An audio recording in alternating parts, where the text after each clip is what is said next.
Want to make a call on WhatsApp but not sure how? I'm going to teach you on how you can start an audio or a video call on WhatsApp.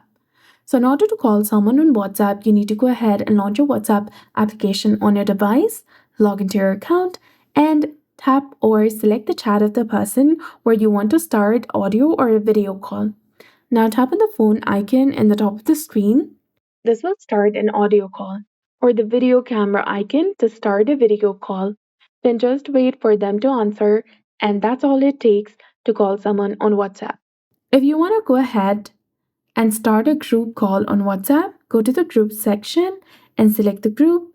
Then tap on the drop down menu in the top of the screen and select whether you want to do voice call, video call, or you want to select people, send call link, or schedule call. Go ahead. Voice call if you want to start an audio call.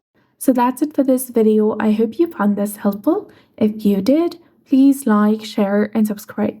Thanks for watching.